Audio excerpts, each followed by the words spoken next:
es paradójico, es burlesco, y nosotros nunca existimos, ¿verdad? Y ahí estaba la mamá de Mario Sher, estaba mi suegra, estaba en el lugar de su oficina, que era parte de la jefatura de política de Cantero, donde él era secretario. Después Alberto Cantero, ¿verdad? Alberto Cantero. Después estaba mi hermana, Victoria Kanumnikov, estaba yo, estaba Estelita Rojas de Avente, que también estaba embarazada, ella estaba embarazada, yo de 7 y ella de 8, y estaba Paulina, la esposa de Constantino Coronel. Entonces éramos 5 y estábamos en la entrada, en el pasillo de lo que era, ella estaba en Redondo. Redondo era pegado a investigaciones. Era un lugar, un local que usaba el Departamento de Investigaciones para tener presos. Ahí incluso había celdas y todo. Disculpa, para precisar un poquito sí. nomás. Vos decís que estaban en la oficina. ¿Cómo? O sea, ustedes estaban ahí todo el día. Todo el día, de mañana a tarde, de noche. ¿Había alguna cama, algo? No, en el piso? No había nada. Yo dormía en el piso. En el piso se Mi suegra bajó todo el día. Sí, yo tuve sangrado esa noche que Pino, el oficial Pino, a patadas me metió en el Departamento de Investigaciones, me estrelló contra la pared, me pateó, tuve sangrado esa noche, porque yo estaba en el pasillo de investigaciones. A Mario lo pusieron enfrente a mí, ¿verdad? Y posteriormente, cuando a Mario lo llevan a la tortura, a mí me meten ya en esa habitación hacia después de la medianoche más o menos. Me meten en esa habitación cuando a mi suegra ya la habían tomado. Mi hermana llegó a esa habitación a la madrugada del 6, cuando a Mario lo estaban matando. Ya estaba Estela. Cuando yo llegué, a la primera que le veo en esa habitación, en el piso tirada, debajo de una mesa, era a Estela Rojas de Avente y a otras personas, ¿verdad? Estaba mucho más, estaba llena esa habitación. Pero cuando nos meten a nosotros, nos meten solo a mujeres, ¿verdad? Solo a mujeres. Y Manuel Alcaraz estaba. Y puedo describirte exactamente para que veas cómo la memoria queda impregnada. Esas son cosas que nunca más uno se olvida. Y puedo describirte absolutamente cómo era, ¿verdad? Era una habitación donde había una biblioteca. Primero estaba un diván, que es parte de esos juegos de sofá que tenían como 3 piezas, ¿verdad? Antes, que uno era tipo sofá cama, y los otros que son así individuales. Esos 2 individuales no estaban en esa oficina, sino que estaba solo lo que era un sofá cama. Había una biblioteca con algunos documentos. Después habían 2 escritorios. Uno, al entrar la puerta de frente, estaba el mapa y un escritorio con una silla. Después hacia el costado izquierdo sería al entrar, había otro escritorio. Bueno, entonces recuerdo que cuando yo empecé a sangrar, mi suegra, la mamá de Mario, que había sido detenida ese día 5 también, ¿verdad? Ella habrá llegado hacia las 10 de la mañana más o menos. Nosotros entramos a investigaciones hacia las 9. Ella 1 hora después más o menos también estuvo presa. Y me acuerdo que a la noche, cuando nos dejaron en esa habitación, sacaron a las otras, le dejaron a la gente, todos éramos de la OPM los que estábamos ahí. Paulina, la esposa de... Paulina era la esposa de Constantino Coronel, la primera esposa, con la que tenía varios hijos. Hilarión Coronel era uno de ellos, que ahora uno puede ver, si se va al archivo del terror, vieron que hicieron una exposición de fotos, vos, Raúl, habrás visto, ¿verdad? Yeah, bueno, y buscarle a Hilarión Coronel. Es un chico con el pelo revuelto, tiene el ojo totalmente salido fuera, tenía la boca toda rota, ¿verdad? Yo lo he visto así también. Le echaron los dientes de adelante y era un chico de 15 años. Sí. Y esa foto fue tomada por Manuel Alcaraz. Él mismo lo dice. ¿verdad? Él dice de que él le sacaba la foto, le tomaba el cuajú y escribía su historial, ¿verdad? Entonces, no vio eso, no vio la tortura a Mario, no le vio a Mario, no me vio a mí durante un mes allí embarazada en su oficina, no, todo eso es nada, eso se olvidó completamente, amnesia total, ¿verdad? Nosotras, las que sufrimos todos esos vejámenes, jamás nos olvidamos de lo que hemos vivido, de lo que hemos pasado y de los rostros de los torturadores.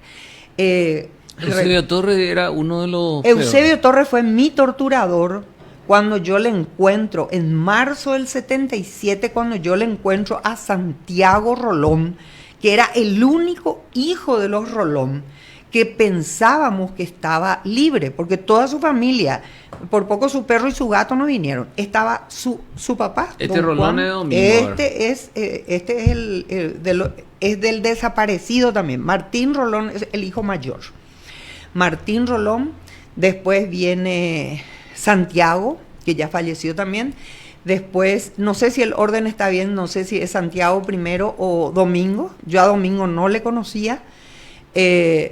Tampoco le conocía a Santiago, pero ahí en investigaciones sí coincidimos. En el 76 coincidimos ya y he visto las torturas a las que fue sometido, por ejemplo, Santiago, y a Melchor Rolón, que es el más chico de los, o sea, uno de los últimos, porque está Martín Rolón, está Domingo Rolón, está Santiago Rolón, está Melchor Rolón, está Albino Rolón y está Librada Rolón. 6 hijos estaban con ellos. Y Martín, que estaba desaparecido, ¿verdad? Y el papá y la mamá, ¿verdad? El papá y la mamá estaban también presos.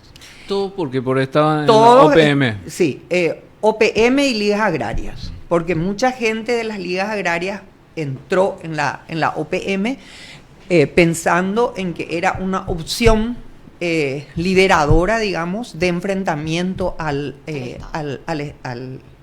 dictadura, porque eso era un estado terrorista.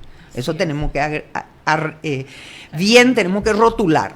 Era un estado terrorista y eso está comprobado con todo. Por eso yo traje hoy la querella de Mario para leerles después cómo, y esto está, el caso de Mario Sher sienta jurisprudencia. Y en la Corte, todo lo que sienta jurisprudencia de tipos de esta naturaleza, tienen la costumbre de levantar, no solamente en la web, hicieron un libro sobre este caso. Sí. Esto está dentro de los fallos judiciales históricos, y eso vos podés investigar, que sos abogado, Raúl. Vas a encontrar, era un libro que Elixeno Ayala fue el que fue uno de los que terminó la querella, ministro de la Corte, impulsó, ¿verdad? Entonces, ¿por qué el caso de Mario Sher también es emblemático, ¿verdad? Es muy importante también colocar eso. Cuando nosotros salimos, cuando ocurre durante la dictadura era muy difícil poder hacer denuncia, porque te seguían persiguiendo, ¿verdad? Yo tuve que salir al exilio, etcétera. Mari no podía entrar más acá, todo era muy distinto, ¿verdad? Igual entraba. Sí, ella igual entró una vez con su papá era un militar argentino, ¿verdad? Y vino. Especial, sí, claro, sí. La única forma. Sí. Pero, o sea que ponían algo para que vos no entres por ser argentina, No, tenían prohibido, ¿cómo es eso? Cuando nosotros nos detienen, nos quitan los documentos.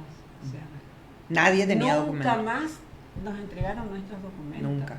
Nunca más. Cuando yo tuve que salir, tuvo que venir mi papá pidiendo un permiso especial del ejército argentino para que me puedan hacer pasar la frontera. Esa fue como yo salí. Después tuve que hacer todos los trámites para tener mis documentos de nuevo. Por suerte no tuve problema en la Argentina, a pesar que ya estaba fichada, porque el operativo Cóndor trabajaba muy bien, o sea que allá ya sabían, pero no me hicieron los documentos. ¿Cómo es? Sí, discúlpame, ¿cómo es para que te agarren a vos y a tu esposo? Porque yo sé que ella era parte del OPM, ustedes también eran. Claro, yo venía con Carlos Braña, la esposa, y otra compañera que se llamaba, y falleció ya, Teresa Aguilera de Casco. Veníamos todos. sí. Entonces al que le agarran ¿Te suena? fue a Brañas. Sí, le revisté la vez pasada. Sí, ¿viste? A Brañas, Teresa está muerta, pero Teresa, su marido, ¿qué? Teresa De Casco. Aguilera de Casco. Entonces, Era ella. hay una Teresa que hablamos con No, él. esa es Teresita Teresa López López. Bocio. Esa. Esa es la esposa de Carlos Fonclara. Fonclara, Ellos exacto. también estaban en Corrientes. Claro, ellos también estaban Corrientes. Y bueno, Parece esa que parte se contale. iba mucho a Corrientes medio para escapar, ¿verdad? El O cómo tema es. es así. Jorge Zavala, mi esposo, estudiaba medicina, como ya les dije. Carlos Fonclara se fue a estudiar una carrera también, creo que fue... Él acá no podía inscribirse en la universidad porque ya era una persona Exactamente. perseguida. Pero eso le cuento. Contale. Jorge quiso entrar acá a la universidad y no le permitieron por ser de familia liberal. Él era con primer promedio de la secundaria, la primaria, excelente. En el Salesianito. él Pero entró. no le permitieron entrar en la universidad por ser liberal, de familia liberal. Entonces él se tuvo que ir a Corrientes a estudiar, a los 19 años. Al poquito tiempo, unos meses después, yo lo conozco a Jorge y bueno, después empezamos a noviar y tuvimos 4 años de novio y después nos casamos. Lo que yo quería decir es que ni bien nosotros llegamos a... Ellos venían repatriados Veníamos ya. de Venían a Corrientes, quedarse. a quedarnos, yo a estar con mi esposo y a hacer familia acá. Ni bien llegamos, pasamos por Encarnación, ya desde el primer momento que lo agarran a Brañas porque traía material subversivo, según decían, eran una revista. Tata Piriri se llamaba. Tata Sí. Piriri, que está incluso en el archivo del terror, Bueno, hay traía algunos eso, números. Él traía eso. Y traía las fotos de algunos compañeros Y nuestros. traía un álbum de fotos que empezaron a preguntarle delante mío quiénes eran. Y yo en realidad no le conocía.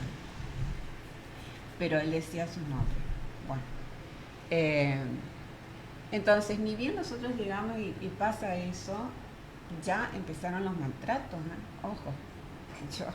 Nos tiraron en un... Ella venía con un bebé. Claro, yo venía con mi bebé tenía 10 meses. Teresa con una panza, ella tuvo un mes después, Teresa con una panza de Aguilera, 6 meses, y Teresa Aguilera de Casco. Su marido fue el que fue, bueno, ok, contale esa parte. ¿Cómo te olvidaste de esa parte? No. Bueno, está bien. Nos llevan al regimiento ahí de Encarnación, nos dejan ahí tirados, bueno, nos traen a la medianoche a Asunción, a investigaciones, ahí nos dejan, ahí donde ella estaba, en principio que llegamos nosotros, y empezaron a caer gente, por supuesto, en ese lugar no te daban ni silla, ni lugar para recostarte. O sea, en el piso, tirados. Absolutamente. Por la cantidad de detenidos que había. En ese momento éramos los primeros nosotros. Ellos arrancaron. Cuando nosotros llegamos ya de investigación Nosotros estaba habíamos repleto, llegado. a las 9 de la mañana. ¿Y de dónde iniciaron? ¿De esas fotos que trajo su marido? Ahí empieza la caída de la OPM. No. En esa foto te trajo Brañas, Carlos Brañas. Carlos Brañas. Él un álbum lleno de fotos. Y no solamente eso, sino que lo llevaron a él a recorrer lugares y a señalar quiénes y quiénes. Así era. Qué Bueno. fuerte. A nosotros, o sea, nos llevaron a Redondo, que es un edificio al lado, arriba. ¿De qué manera? Nada para acostarse, nada para sentarse. Estábamos en el piso. ¿Y durante cuánto? Como un mes estuvimos. Un mes estuvimos. Un mes Sí. estuvimos así tirados. Yo no cumplí teníamos exactamente un mes ahí porque el día en que Estelita tuvo su trabajo de parto, que a ella se le lleva al policlínico policial, a nosotras, todas las de Redondo más nosotras, nos fuimos todas a la Ahí en comisaría Redondo. primera, acá. Ahí en Redondo, yo vine con mi hija, ¿no? Que tenía 10 meses. Como estábamos en el piso tirados para dormir todo, ¿qué le pasó a Mónica? Se enfermó muchísimo. no, le agarró, empezó ya con el tema de Bronquitis. Bronquitis, broncoespasmo, comenzó ahí su broncoespasmo y después lo sufrió toda su vida. Y después se enfermó otra vez, ¿no? Otra cosa tuvo más grave, pero ahí comenzó no solamente era yo, era ella, y a ella la trató re mal todo eso. Y bueno, nos llevaron ahí, bueno, después nos cambiaron, sucedieron otras cosas que cuando nos trasladan a la comisaría primera, en principio, ahí ya mi mamá se fue a buscar, la Mónica, y nosotras ahí me conocí con Nenena y con todas las chicas. Y bueno, Acá me conocen todos como Guillermina. Nos reconfortamos entre nosotras, nos apoyamos, nos cuidamos. Y una cosa, o sea, lo que veo nomás es que ni siquiera tenían ningún tipo de consideración por estar embarazada, No. porque tener su hijo o algo así. Las torturas eran igual. Mira, Obvio. yo recibí, a mí me recibieron, y me acuerdo muy bien. ¿Vos te acordás del caso de ese Lourdes Pino? Sí, me Que, acuerdo. bueno, el papá Vecina de mía ella. era, dicho ¿En sea, serio? sí. Bueno, el papá de él, de Comisario esa Pino. chica, el comisario Pino, él fue el que nos recibió a Mario y a mí en el departamento de investigaciones. A mí me metió a patadas, me estrelló contra la pared, tuve sangrado. Yo casi, gracias a Pino, casi yo tuve un aborto espontáneo. 7 por Manuel. meses. 7 Grande meses yo habrá estaba. estado Era una panza grande ya la que tenía. Y él, sin absoluta consideración, por supuesto, y más todavía cuando después de la primera tortura que le hicieron a Mario, y Mario vuelve a pasar frente a mí, yo trato de acercarme ahí. Mira, esa vez la garroteada que me dio Pino no te puedo explicar. Al entrar, lo primero que hace Pino es robarle el teléfono a mi marido, a Mario. Cuando ve el reloj que él tenía, enseguida le quita el reloj. Por eso ellos se apropiaron de todo lo que había en nuestras casas. Ropa de Mario yo veía por los piragües y los torturadores. Mi pantalón le hice sacar a un soldadito que tenía, ¿verdad? Que yo reconocí mi pantalón incluso por la L de rotura que tenía en la rodilla, porque yo había colgado en mi vecino que tenía alambre de púa, ¿verdad? Y al estirar se rompe, ¿verdad? Y le veo con mi ropa, le veo al tipo, eso ya a los 8 días cuando ya uno se asienta más y empieza bueno, yo empecé a gritar a los 8 días más o menos, uno empieza a perder el miedo, ¿verdad? Sin saber de que a Mario ya le habían matado. Yo me enteré de que a Mario lo mataron 3 meses después, cuando nació mi hijo. O sea, los vejámenes, pero a mí, por ejemplo, no me hicieron lo que le llegaron a hacer a Celsa Ramírez, ¿verdad? ¿Por qué tanta admiración yo le tengo a Celsa? Porque Derlis es también otro triunfo, como es Manuel, es el triunfo de la vida sobre la muerte. Porque nosotros entramos al túnel de la muerte. Con Mario nosotros nos dimos un beso al entrar al departamento de investigaciones porque sabíamos que era la última vez que nos íbamos a ver. Porque nosotros hicimos un juramento cuando estábamos en el Colegio San Cristóbal, cuando ya el sacerdote, porque nosotros nos refugiamos en el Colegio San Cristóbal, cuando ya el sacerdote Raimundo Roy nos comunica de que habíamos sido entregados, entonces Mario y yo hicimos un juramento que por nuestra boca no iba a caer un solo compañero, y eso nosotros cumplimos. Por eso le mataron a Mario en 24 horas, porque la tortura significa la intencionalidad de someterle absolutamente al detenido para que cante. Cantar significa contar quiénes eran sus allegados, cuál era el plan, qué era lo que nos proponíamos, etcétera. Pero fundamentalmente en esas primeras horas, en el momento en que te atrapan, es quién más es tu conexión, ¿verdad?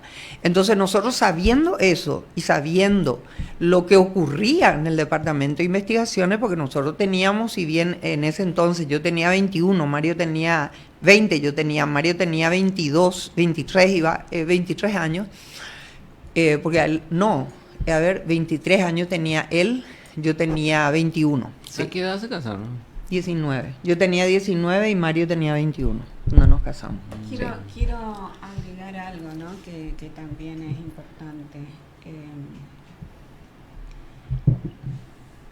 A nosotros nos tuvieron en las peores condiciones. Pero a nuestros maridos, con nuestros maridos hicieron lo que quisieron. Aparte de la tortura, aparte es como que, para mí, es como que pedacito a pedacito de su cuerpo los torturaron, los masacraron, les cortaron, los vejaron, porque esas vejaciones que había contado otra compañera que le hicieron, en sus partes íntimas, de la peor manera. Ustedes se pueden imaginar eso. A Domingo le hicieron eso y a Mario también. Y también a Jorge, porque a mí me lo contaron. Yo lamentablemente me enteré de todo lo que le hicieron a Jorge muchísimo tiempo después. Yo creo que no me quiso contar la familia para que no sufra, pero esas cosas hay que decirlo, y sea como sea hay que saber desde el principio, porque si no uno vive en una burbuja. Una burbuja. Claro. Eso fue lo que pasó. Y yo, con relación a la pregunta que me hiciste del juicio que estuve también, yo no podía creer, por eso te dije, la caradurez de esta gente. Ellos estaban involucrados en cada tortura, en cada asesinato, en cada cosa terrible que hicieron. Estaban todos involucrados. Y era un todos mismo equipo. Sabían lo que estaban Uno haciendo. hacía más unas cosas, otros hacían otras Todos cosas, sabían. pero todos conformaban un solo equipo. Exactamente. Estaban organizados desde el Estado, que en esta querella se describe, ¿verdad?, como Estado terrorista, desde el cual se cometían delitos de lesa humanidad. En el caso de Mario, esto es pena máxima, se le dio con el Código Penal anterior, que era solamente 25, lastimosamente. Entonces, hoy tenemos un Código Penal que es un poco más, tiene 5 años más, o sea, 30 lo que podía haber sido, ¿verdad? Pero pena máxima es lo mínimo que y le puede dar. Eso que dijo el juez de que había prácticamente una competencia para ver quién Así torturaba mismo, mejor sí. para ascender. Así mismo, mira, yo no me voy a olvidar nunca de Veloto, por ejemplo. Veloto, que fue señalado también ahí, que no entró, no sé si Veloto está muerto, ya la verdad que no sé, pero yo no me olvido jamás de lo que era el tipo. El tipo parecía un Frankenstein, una cosa gigante, ¿verdad? Un ropero parecía, rojo, porque era de piel, parecía así un alemán, un nazi, pero de esos gigantes, ¿verdad? Ojos azules, y una cara de tablón así impresionante. O sea, una persona así, de esa naturaleza. Ese era el torturador con mayor fuerza, que le usaban como fuerza para sumergirle a los compañeros, porque a ellos se les ataba los tobillos, se les hacía sentar en el borde de la bañera, pensá en la bañera, trata de imaginarte la bañera, en el borde le hacen sentar, los pies atados, ¿verdad? Manos atrás, atadas, ¿verdad? Uno entra dentro de la pileta, uno de los torturadores, y generalmente eran Lucilo Benítez, uno, y el otro era Veloto. Lucilo Benítez está prófugo en este momento, ¿verdad? Pero a Lucilo Benítez le salió 25 años. En el caso de Mario Scherprono, él salió en libertad en el año 2014. En el año 2014. O sea, cumplió la pena. Cumplió la pena, estuvo en la Guardia de Seguridad. Pastor Coronel murió en prisión, ¿verdad? Brites Borges murió en prisión también. Del caso de Scher estoy diciendo, ¿verdad? Porque en el caso de Scher estaban, el sumario se abre desde Brites Borges, Pastor Coronel, etcétera, pero también estaban involucrados Stroessner y Montanaro. Pero Stroessner y Montanaro, la querella les integra a ellos. Pero como ellos se habían fugado del país, entonces se abre sumario a partir de Brites Borges, que estaba aquí, estaba Pastor Coronel, y los otros 3 torturadores, que era Camilo Almada Morel, que se hacía llamar Saprissa, todos le conocíamos por Saprissa, después Cururupiré, que era Lucilo Benítez, y Juan Martínez, que era un asesino, pero así impresionante, ¿verdad? Y, discúlpame, Sí. Todos ellos fueron condenados a 25. pena máxima, que era 25 años, menos Brites Borges, que se le dio 6 años, 8 meses por cómplice, porque sobre él pasaba Pastor Coronel. y Pastor Coronel, él también torturaba, porque ustedes hablan de todos los otros, pero de él, Personalmente él le torturó a varios compañeros nuestros. Cuando en marzo del 77 a mí me buscan de emboscada, me busca el que fue comandante de la policía anteriormente, ahora un poco si me acuerdo su apellido. ¿Saprissa? No, era una persona muy especial, siempre le guardo un buen recuerdo a él, porque era el que nos transportaba, él hacía judiciales, no me acuerdo ahora el apellido, pero me va a venir enseguida. Una persona que siempre un trato cordial, agradable, donde él cumplía con su función, ¿verdad? Y te saludaba, te preguntaba si querías agua, si es que, qué sé yo, antes de meterte a la Caperucita Roja, que la Caperucita Roja tenía 2 celdas adentro, ¿verdad? Uh-huh. Eso la gente no sabe, era una Volkswagen, ¿verdad? Que tenía solamente 2 ventanillas adelante, que era para el chofer. Volkswagen, y el, no era esos Dodge. No, la Volkswagen, ¿cómo se llamaban? Las combi. Era combi, sí. Entonces, 2 ventanillas y el parabrisas, ¿verdad? Y el resto era ventilete nada más. Cuando nos llevaban ahí, habían 2 celdas separadas en el medio. Usted puede imaginar esa combi chiquitita, ¿verdad? Sí, y ahora se hacen para... Y así nos transportaban como perros, ¿verdad? Porque esas eran jaulas, no era una celda, eran jaulas, ¿verdad? Así nos transportaban con bebés y todo allá adentro, ¿verdad? Ahí vos podías descomponerte, como de hecho, ¿te acuerdas del caso de Gertrudis? Gertrudis tuvo una diarrea de la Gran 7, se sacó su sombrero y ahí en medio de nosotros estaba deponiendo, ¿verdad? Cuando nos estaban trasladando a emboscada, ¿verdad? No, una cosa así de terror. Discúlpame, sí. En el caso de Rolón, él vino en la valijera desde... Eso es lo que te iba a contar. Formosa, claro, ¿verdad? Sí. O sea, me imagino yo que no habrá tomado agua, no habrá tomado nada en ese lapso. Le inyectaron a él le inyectaron, sí. A él le inyectaron, le pusieron una dosis de alguna droga para que él supuestamente no sienta, para que él llegue acá. Pero él sintió, por lo visto, no fue lo suficiente que estaba... Cuando uno tiene una adrenalina así en el cuerpo, ¿verdad? Uno no, de repente no pierde, le hace efecto, ¿verdad? No le durmió del todo. Él sabía que le metieron ahí, él sabía hacia dónde se le llevaba, él sintió la balsa, todo eso, ¿verdad? Bueno, yo lo que les iba a relatar es eso, cuando se va el Chamorro, comandante Chamorro. Yo siempre cuando me acuerdo de comandante Chamorro es como para mí decir, no sé, algo especial, porque yo siento hacia él un respeto, ¿verdad? Porque no todos eran iguales, no todos. Unos eran peores que otros, ¿verdad? No todos eran iguales. Ayer le escuché decir eso a Manuel Alcaraz, pero yo tengo una anécdota de él que jamás me voy a olvidar. Él también era uno igual. A pesar de que él dice, él no me torturó a mí, porque yo jamás voy a decir, me torturó y eso. Nunca dije una sola mentira.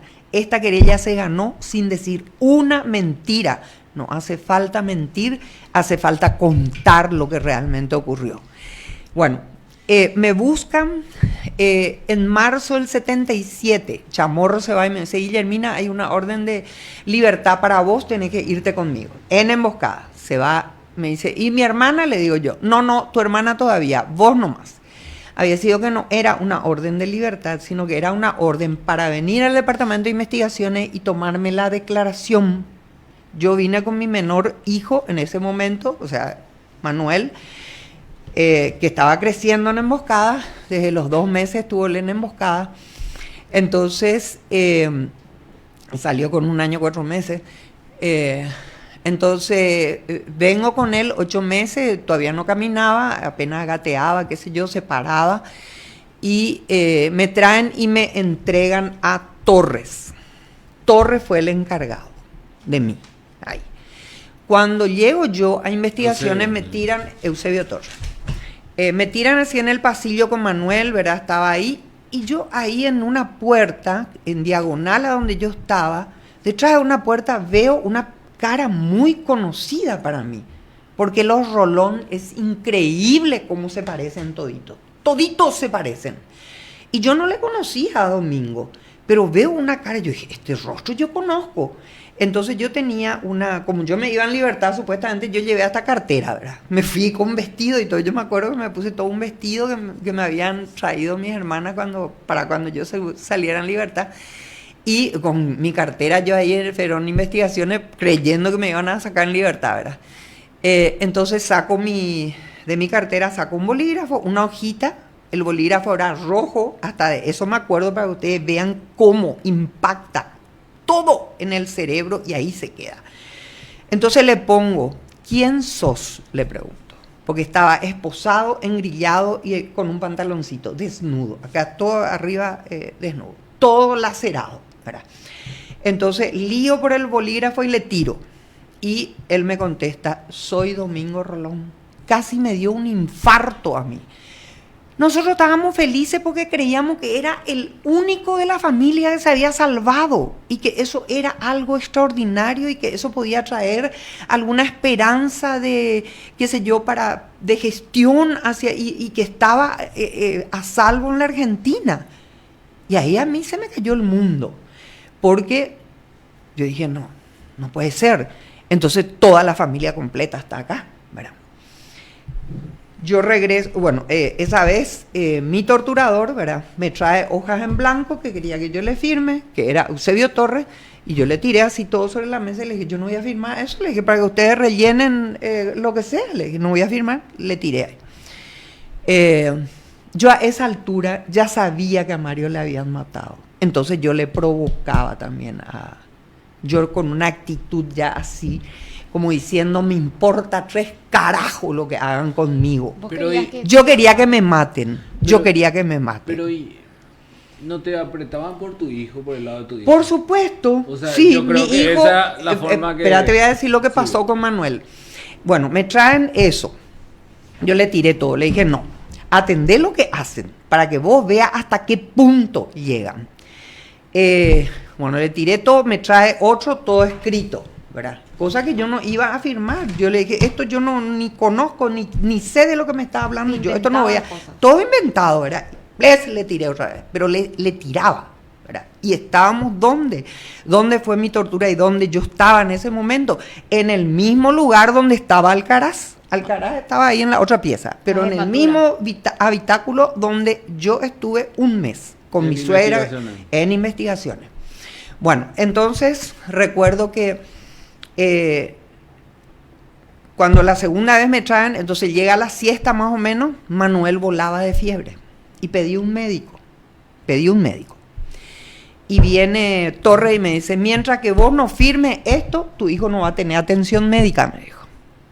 Y entonces le volví a tirar y le dije, si le pasa algo a mi hijo, ustedes van a tener que dar respuestas sobre 2 asesinatos. Le dije, porque para ese entonces, marzo del 77, yo ya sabía que a Mario le habían matado. Y yo lo único que quería era que me maten. Entonces, me llega la siesta, nos meten en la peluquería, que era a unos pasos de ahí, ¿verdad? Estaba el pasillo, una pequeña L, y ahí estaba la sección obrera y al lado estaba la peluquería, para que vos veas cómo tengo todo acá en el cerebro. Es como si un croquis ahí tuviera en el cerebro. Nada me he olvidado. Y le acosté ahí a Manuel para hacerle dormir, y cuando me despierto, miro desde el espejo de la peluquería, veo que en el sobrado estaba nada más y nada menos que Diego Avente. Diego Avente fue traído de emboscada para que me haga hablar a mí, porque Diego era una especie de jefe, ¿verdad? Estaba entre los que...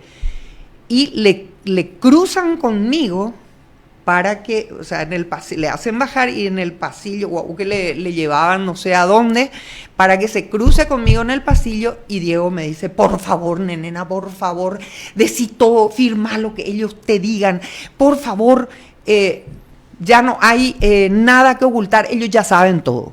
Le miro y yo le digo, ya saben lo que ellos quieren saber y lo que vos habrás dicho, le dije, pero yo no tengo nada que decirle a ellos, nada que decirle. Yo no estaba dispuesta a soltar una sola prenda para nada. Entonces me llevan junto a Pastor Coronel. Cuando me llevan junto a Pastor Coronel, había 10 policías con ametralladora a un costado, 10 policías a otro lado. Yo estaba descalza, me acuerdo, le dejé a mi hijo con una compañera que estaba ahí, Lidia Franco, que había sido apresada, que había sido traída de Formosa. Estaba presa en el departamento de investigaciones, le dejo con él, y me llama Pastor Coronel, y me dice, de entrada me dice, al entrar así me tiran en el medio, un tipo gigante, era Pastor Coronel, fue la primera vez que yo le he visto de frente, y marzo del 77, y me dice, y al entrar yo, todos los policías desenrojan su arma. ¡Crac, crac! Hacen, ¿verdad? Como si fuera que van a disparar, ¿verdad? Para meterme temor. Entonces me dice, guerrillera de mierda, ¿qué es lo que usted no va a firmar? Usted va a firmar lo que nosotros le digamos. A usted hace rato lo hubiéramos matado como le matamos a su marido, me dice él.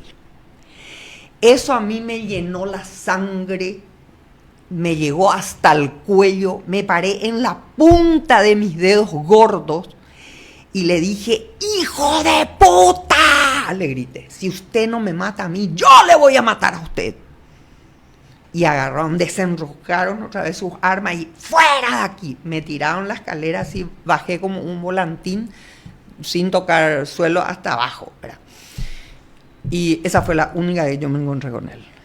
Y yo siempre dije, la vida te da la oportunidad, ¿verdad? Yo cumplí con mi palabra. Él murió gracias a mi querella en la cárcel. Y eso sí me trae como una especie de tranquilidad, porque se hizo justicia. Él murió donde tenía que haber muerto. Él admitió su crimen. Él dijo que a mí también me tenía que haber matado, ¿verdad? Y que mi hijo iba a ser igual, nomás a nosotros nos trataban de comunistas, nosotros nunca fuimos comunistas, nunca estuvimos en el Partido Comunista, pero todos éramos, a pesar que en mi ficha dice apolítica, ñandeco. No existe pues el apolítica, para que vea el burrerío que había ahí, ¿verdad? No existe pues la apolítica, que la política, solamente el estronismo, la pimbucú, era el que, y que sigue todavía vigente, ¿eh? No, yo quiero acotar sí, una tenemos poco tiempo ya para ir cerrando. No. Que a todos nos querían hacer firmar que éramos comunistas. Yo creo que todos no permitimos eso. Yo no permití jamás. Vos tampoco firmaste. No, es que no firmaban nada. Ellos te ponían. Ellos tenían preparados la declaración para que vos firmes y ahí decía que vos eras comunista. Entonces, no, yo... Después me tomaron la declaración de lo que yo dije, lo que viene y todo eso. Hay una particularidad entre ustedes dos, que a las dos le matan los esposos, ¿verdad? Así y mismo. Quizás en las mismas fechas, según voy entendiendo. No, en el 78 a ella. En el 78. Porque su marido vivía clandestino.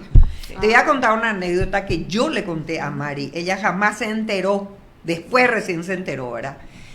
Cuando estábamos la primera, ¿viste cómo hace falta, Raúl, de repente así hacer un... Bueno, me van a contar porque si no nos vamos. Tenemos tanto por contar. Pero yo lo que quería también antes es una opinión también sobre esto que ahora está surgiendo. Porque ayer ustedes pusieron desestronizate. Exacto. Está surgiendo otra vez esto. Obviamente. Eso es lo que yo aclaré ayer también cuando nos invitaron a Canal 9, ¿verdad? C9N, nos invitó Marini, ¿verdad? Uh-huh. Y justamente una de las cosas que él me preguntó fue eso. ¿Vos creés, Guillermina, que este es un intento? No, es que creo. Estoy viendo y estoy viviendo lo que viví hace 50 años atrás. Esta era la situación. Y eso se está tratando de replicar Pero nosotros, los sobrevivientes, los que podemos advertir, los que podemos construir ciudadanía con ustedes, los que podemos construir memoria, tenemos la obligación de preservar ese futuro. Nosotros no vamos a permitir, tienen que pasar sobre nuestros cadáveres para que nosotros, imagínate, tengo casi 72 años y una lucidez absoluta de lo que estoy diciendo, porque lo viví. Y esas cicatrices no son cicatrices de piel, son cicatrices del alma. No te olvidas nunca. Entonces lo que querés es prevenir el futuro de los hijos de los torturadores, de los descendientes de ellos, de nuestros hijos y de los que vendrán. Porque nunca nadie tiene que pasar por lo que nosotros hemos pasado. No le deseamos eso ni a los torturadores. Y eso es muy en serio. A mí me tocó hablar con el hijo de Juan Martínez, que fue quien le asesinó a mi marido. Él es policía. Es una bella persona, el hijo de Juan Martínez. Y él dice, yo renuncié a mi apellido por lo que mi papá hizo. Yo tengo tres hijos y él no le conoce a sus nietos. Y yo le dije, eso está mal, porque vos estás negando tu historia. No, vos tenés que reconciliarte con tu papá. Andá, saludale, etcétera, pero construí tu propia vida, sin odios, sin rencores, porque si no, no vas a ser un buen padre. Y vos tenés que ser un buen padre para tus hijos. No tenés que llevar ese odio y ese rencor. No, eso no te ayuda a construirte como persona. Vos estás fundiendo tu vida. Él se abrazó a mí y me pidió perdón. Yo le dije, ¿a razón de qué yo tengo que perdonarte algo? Vos ni existías en ese entonces. Tu papá está pagando la pena por el delito que cometió. Pero vos no tenés por qué hundirte con esa historia. Vos tenés que resurgir. Vos tenés que ser mejor que él. Y el hecho que él sea policía para mí es algo muy importante, porque quiere decir de que en dictadura es una cosa y en democracia podemos ser otra cosa. Construyámonos seres humanos honestos y con sentido de humanidad, ¿verdad? Y colectividad, y eduquémonos juntos para vivir en democracia plenamente y decir dictadura nunca más. Qué fuerte, Raúl, las historias. Esto es parte de nuestra historia, lastimosamente, ¿verdad? Y vemos en sus ojos todavía, y sufrimos nosotros también por todo lo que alguna vez se pasó, y ojalá que realmente nunca más esto vuelva, ¿verdad? Realmente es un ejemplo para nosotros también la historia de ustedes, para que nosotros tomemos conciencia de qué estamos haciendo y las decisiones que estamos tomando, ¿verdad? Todos los días para el futuro, ¿verdad? Así. Es realmente toca el alma, Raúl. Sí, realmente yo tenía 5 años en esa época. Imagínate. Sí. Digo nomás, los que no conocen su historia están condenados a repetirla. Por eso es importante por eso esto. es importante recordar. A mí me cuesta, como ustedes ven, a Mari también, estas son cicatrices del alma. Y convivís con eso, sobrevivís con eso. Pero es tan importante lo que pasó que vos decís, cayó el compañero, y eso me dejó ella, ¿verdad? Estábamos en la comisaría primera, estábamos paseándonos antes de que yo le tenga a Manuel, ¿verdad? Justo el día de su cumpleaños, el 2 de julio, y Manuel tenía que nacer el 13. Y a mí me arrebatan de sus brazos, ¿verdad? Y justo yo estaba llorando. Ella ya sabía que a Mario le habían matado, pero ella no me contó nunca, ¿verdad? Yo estaba con ella en la misma celda, mi hermana, todos sabían, yo era la única que no sabía. Estaban preservando el alumbramiento, ¿verdad? Entonces, recuerdo que ella me dijo, mira, tenés que tener fuerza, porque yo estaba a punto ya de ir a parir, ¿verdad? Y iba a estar sola en ese momento. Entonces, y ahí por lo menos estábamos entre 19 mujeres en una misma celda y nos conteníamos las unas a las otras. Bueno, entonces ella me dice, mira, compañera, me dice, cuando un compañero cae, el que sigue levanta la bandera y continúa. Y eso es lo que hicimos. Ellos cayeron, pero nosotras no. Somos sobrevivientes y tenemos la obligación, en su memoria, como decía la viuda de Domingo, esa es nuestra misión. Y ella lamentaba también que su esposo no estuviera vivo para contar, ¿verdad? Pero eso es una responsabilidad ciudadana la que asumimos con esto. Bueno, les agradecemos muchísimo hacer este espacio para poder venir, hacer también conciencia. Raúl es realmente, así como dijimos, muy importante y muy valorable, ¿verdad? Loable que todavía podamos tenerlas y contar todavía estas cosas, ¿verdad? Muchísimas gracias por acompañarnos. Lastimosamente nos quedamos sin tiempo. Nos quedamos sin tiempo, pero realmente le agradecemos bastante que hayan contado esta experiencia, porque es importante, como decís vos, que las generaciones sepan esto. De repente se van repitiendo cuestiones y no queremos llegar a lo mismo. Claro. Bueno. Gracias a ustedes también. Muchísimas gracias, porque lo que están haciendo es realmente para mejorar un poco el futuro de nuestros países, digo, de los dos. Claro, en momentos de riesgo todavía. Sí, tal cual. Bueno, nosotros nos encontramos el próximo lunes de 12:45 a 14 horas aquí en Legalmente por PDS Radio y TV Digital. Buen fin de semana, chau.